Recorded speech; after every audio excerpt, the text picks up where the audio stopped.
Pag-abot sa loving-loving namo sa kama, iduot pati suwang sa akong bag-ong bana. Maayong adlaw kanimo DJ Sam og ingon man sa imuha mga suking viewers ug followers. Tawagan na lang ko sa pangalang Nida. 25 anyos pa ko DJ Sam ug bag-o lang minyo. 5 months pa lang actually. Ang akong bana usa ka DJ sa among lugar DJ Sam sama sab nimo. Og di na lang nako i-reveal ang station kay para na lang pod dili mi maulawan. Tawagan na lang nato siya sa pangalang DJ Andy. 28 anyos siya DJ Sam. Naila na ako di siya sa radyo nga iyahang gitrabahuan. Nindot kay siyag tingog. Mauna ang rason nga nung nahumaling yun ko niya. Sukad, una na ako siyang napaminawan sa radyo DJ Sam, ginasunda na yun na ako siya og paminaw matag adlaw. Naamang gud sila'y mga request bitaw nga programa, mao nga pirmi ko nga gatawag. Gipangita jud na ako siya sa Facebook DJ Sam, ug nagpapansin gyud ko sa iyahag taman. Pagita na ako niya kay imo kayo iyang profile ay. Pero gistalk na ako siya. Gitanaw na ako ang iyang mga pictures DJ Sam. Nakita na ako ang iyang mga larawan DJ Sam, hait yun kay siyag now.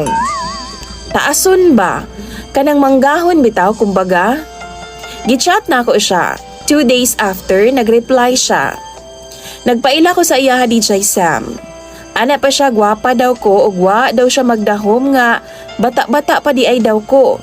Kay abi daw niya on air, idara na daw ko DJ Sam.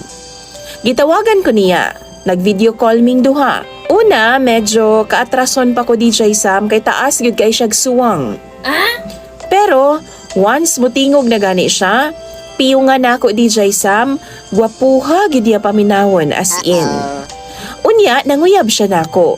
Pero wa dayon ako siya gisugot DJ Sam kay taga-bukid baya ko. Maong nagpaabot yung kong taod-taod. Pero nihangyo siya nga magkita daw may personal DJ Sam kay para manimba daw ming duha. Sunday afternoon, gisundo ko niya gamit ang iyang motor DJ Sam kay manimba daw ming duha. Proud kaayo na ako siyang gipaila-ila sa mga tao DJ Sam, sa akong pamilya, nga akong kauban DJ sa radyo. Adtong adlaw gisugot na ako siya ug naging kami. Buutan si Andy DJ Sam. Gentleman, o sukwahi sa ilang giingon nga basta DJ lagi daw palakero. Kay stick to one jud siya. Kumbaga ba nag-stick gid siya sa ako DJ Sam. Sayod ko ana og ma-feel na ako. Nagmalipayon ko niya